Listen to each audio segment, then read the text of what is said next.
பங்காளி, வயலெல்லாம் அறுவடைக்கு தயாரா இருக்குது. இருக்கட்டு. அங்க வா கணக்காச்சி ஆட்டத்தை.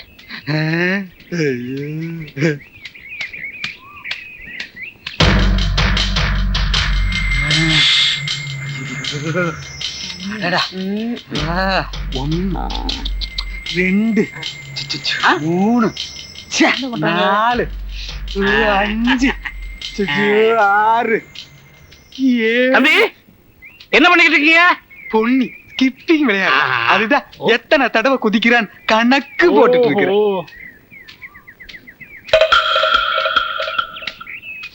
ஆமா, கணக்கு போடுறீங்களா கணக்கு பண்றீங்களா?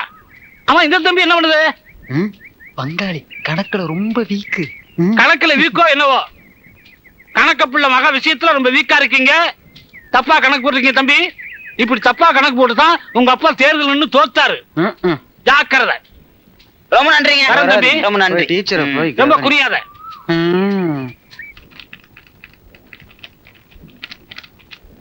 இந்த பையனுக்கு இப்ப வந்திருக்கிறது சாதாரண மனோவியாதி தான். இது பாரம்பரியத்தினாலே வரலாம், இல்ல மூளையில உள்ள ரசாயன குறைபாடுனாலே வரலாம். சில பேர் இந்த வயசுல அதிகமா ஸ்ட்ரெயின் பண்ணிக்குவாங்க, அதுவே ஒரு காரணமா இருக்கலாம். இது சரியாகிறதுக்கு கொஞ்சம் காலம் பிடிக்கும். கொஞ்சம் காலமா? அது வரைக்கும் நான் கொடுத்த மாத்திரைய கண்டினியூ பண்ணுங்க. சரிங்க. ஒரு முக்கியமான விஷயம், இந்த பையனுக்கு மனோவியாதி இருக்கிறது இந்த பையனுக்கே தெரியக்கூடாது. யாராச்சும் கேட்டா நரம்பு தளர்ச்சின்னு சொல்லிருங்க.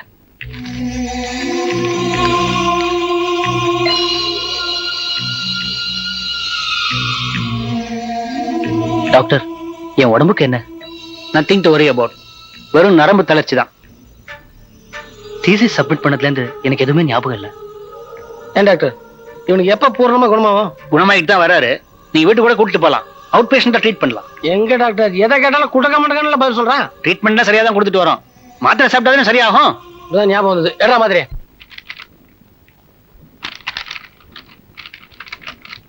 டாக்டர், ராஜாவோட தீசிஸை ஏத்துக்கிட்டாங்க. வாய்மொழி தேர்வு வச்சிருக்காங்களாம். யூனிவர்சிட்டில இருந்து இன்ஃபர்மேஷன் வந்திருக்கு. அதை எப்போ வச்சிருக்காங்க? ஒரு 15 நாள் டைம் இருக்கு. அவன் கலந்துக்கலாம்ல? உங்க யார் யாரெல்லாம் வருவாங்க? வேற யூனிவர்சிட்டில இருந்து எக்ஸாம்லர் வருவாங்க. இங்க ஆராய்ச்சி பண்ற மாணவர்கள் பேரண்ட்ஸ்லாம் கலந்துக்குவாங்க. அதிகமா கேள்வி கேட்க விடாதீங்க. என்ன டாக்டர், கேள்வி கேட்க தானே அவங்க வராங்க. கேள்வியே கேட்காம பண்ணிடுங்க. முயற்சி பண்ண முடியும். மச்சான், வைவா முடிஞ்சவன எப்படியே ராஜாவை பிடிச்சி பார்ட்டிக்கு ஏற்பாடு பண்ண வேண்டியதான். மாணிக்கத்தை பிடிச்சாருன்னா தானே, நீ ஒன்றும் கவலைப்படாத. நாளைக்கு காலையில மதுரையில இருக்க வேண்டியிருக்கு. ரிட்டர்ன் ஜேர்னிக்கெல்லாம் ஏற்பாடு பண்ணிருப்பீங்க இல்ல?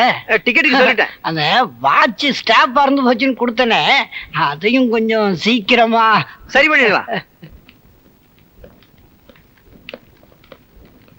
வணக்கம் சார். வணக்கம் சார். மாணிக்கா சார், சீக்கிரமா மதுரைக்கு போகணும். டிக்கெட் ரிசர்வ் பண்ணிட்டியா? பண்ணிட்டு சார், வைகில் பண்ணிட்டேன். வைகியா? நேரமே ரொம்ப குறைவா இருக்கும் போல இருக்கே. அதுலதான் சார் கன்ஃபார்ம் டிக்கெட் கிடைச்சது.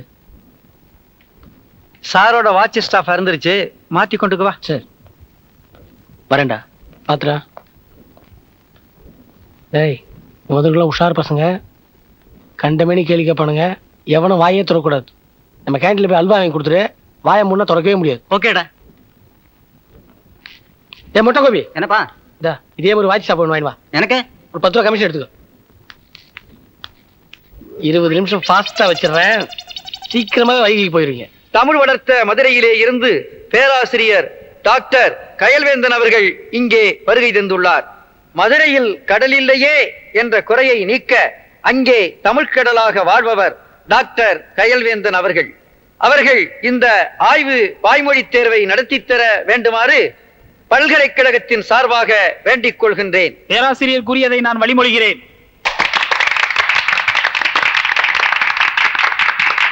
டிசிசிக்கு அல்வா கொடுக்கிற முதலாளே ராஜாவை தான் இருப்பாரு.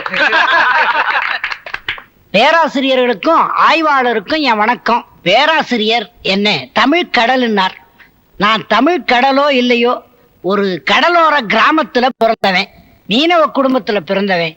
இப்போ மீனாட்சியுடைய மதுரையில தமிழ் பணி ஆற்றி கொண்டிருக்கேன். ஆராய்ச்சிங்கிறதே ஒரு மீன் பிடிக்கிற மாதிரி தான். எப்படி தூண்டில்ல மீன் சிக்குதோ அதுபோல ஆராய்ச்சியில நல்ல முடிவுகள் சிக்க வேணும்.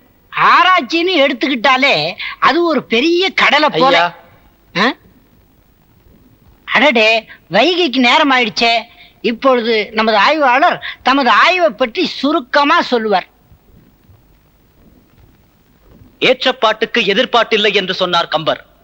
நான் ஏற்றப்பாட்டுகளை புதியதாய் ஆராய்ச்சி செய்திருக்கிறேன். சுருக்கமா பேச வேண்டியதை ரத்தின சுருக்கமா ஆய்வாளர் சொல்லிட்டதால எதிர்கேள்வி கேட்கறவங்க யாராவது இருந்தா கேட்கலாம்.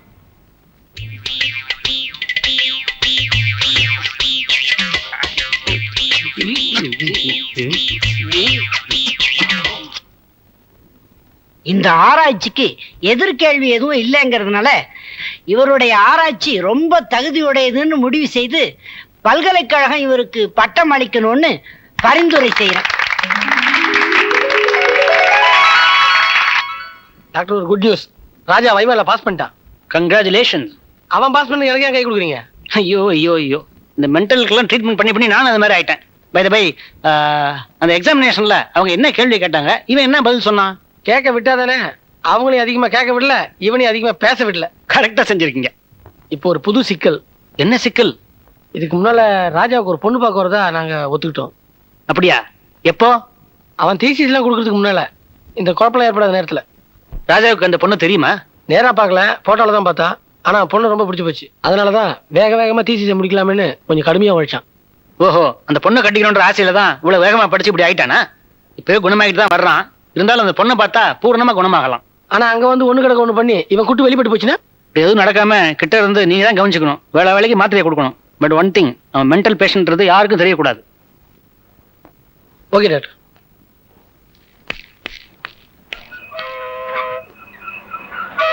எழுதி இருக்கிறது ஊர்ல இருந்து மாமா எழுதியிருக்காரு.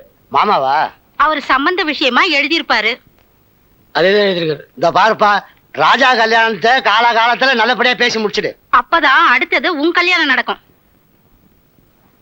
இந்த பாருடா, உன் கல்யாணத்துக்கு தான் உன் சித்தியோட நான் அந்த ஊருக்கு வருவேன். அப்ப ராஜா கல்யாணத்துக்கு வர மாட்டீங்களா? அப்பாதான் சபதம் போட்டிருக்காரு. அந்த ஊர் மண்ணில மறுபடியும் கால் எடுத்து வைக்கணும்னா நம்ம குடும்பத்துல நடக்கிற இன்னொரு கல்யாணமா தான் இருக்கணும். சரி, நான் பாட்டிக்கிட்ட போய் விஷயத்தை சொல்லிட்டு வரேன்.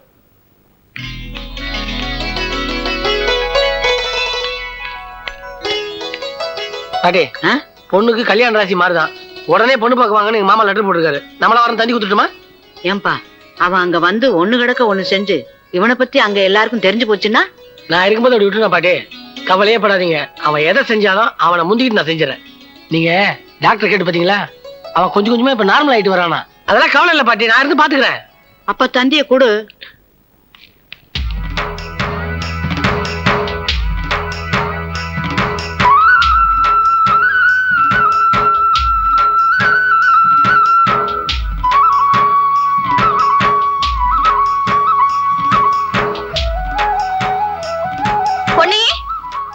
இங்க பாருமா, நாளைக்கு உங்க அத்தை பையன் ஊர்ல இருந்து வர்றதா தந்தி கொடுத்திருக்கான். 12 வயசுல ஊரை விட்டு போனவன் இன்னும் என் கண்ணுக்குள்ளே நிக்கிறான். 14 வருஷத்துக்கு அப்புறம் திரும்பி வர்றான்.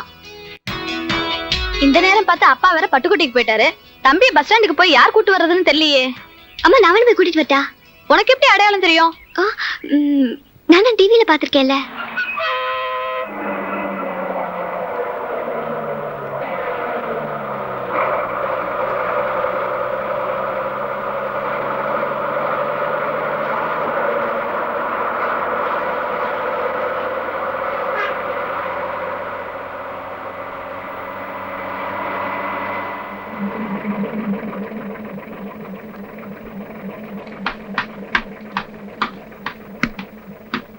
பாத்து பாத்து பாட்டி.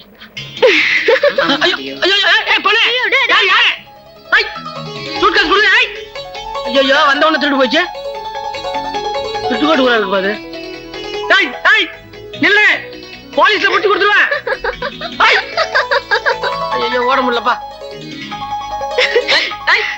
வீட்டுக்குள்ளே போறா. இரு, மாட்டிட்டு இன்னைக்கு ஒண்ணு. என்ன மாப்பிள்ள வேகமா வரீங்க?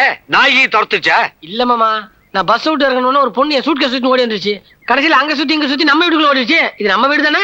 இல்ல, நம்ம வீடு பக்கத்துல இருக்கு. சும்மா அங்கேயே இருந்தா தேஞ்சு போயிடுமேன்னு இந்த வீட்டு வாசல் வந்து நிக்கிறேன்.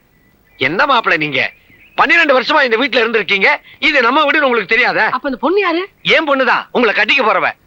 அப்பா, நான் தான் அத்தான்னு பார்த்து வைக்கப்பட்டுட்டு சூட்கேஸ் தூக்கிட்டு ஓடி வந்துட்டேப்பா. வாங்க மாப்பிள்ள, வாங்க. வாங்கம்மா, உள்ள வாங்க.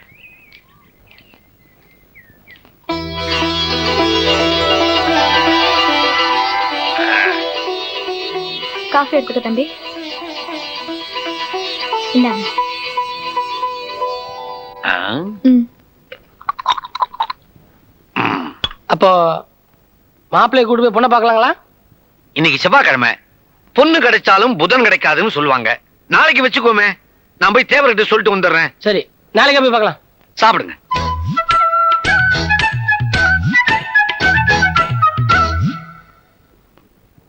மெதுவா பதறாம சாப்பிடுறா. எது இங்க நெய் அரிசின்னு பேரு. என்ன நெய் ஊத்துவாங்களா? நெய்ய இலையில ஊத்த மாட்டாங்க, வயல்லயே ஊத்திடுவாங்க. அப்படிதான் பயிர் பண்ணணும். இத ஒரு கவலை எடுத்து சாப்பிட்டா போதும். பழம் இருக்கும். நொல நொலன்னு இருக்கும். ஓ. ம், சாப்பிடுங்க.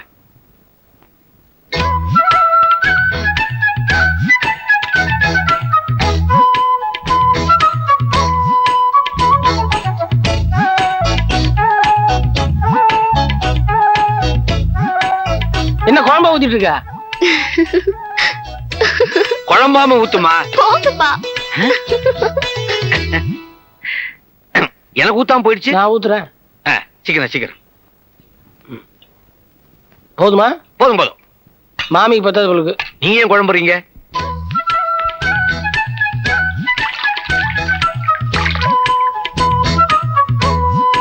மாமா, பட்டணத்துல இருந்து வந்திருக்கீங்க, எனக்கு எதுவும் வாங்கிட்டு வரலையா? உனக்கு என்ன முட்டாய் வாங்கிட்டு வர முடியும்? உனக்கு ஒரு முக்கியமான விஷயம் வச்சிருக்கேன். இந்தா. எனக்கா? எனக்கா? அளவு சரி இருக்கான்னு நாளைக்கு பாக்குறேன்.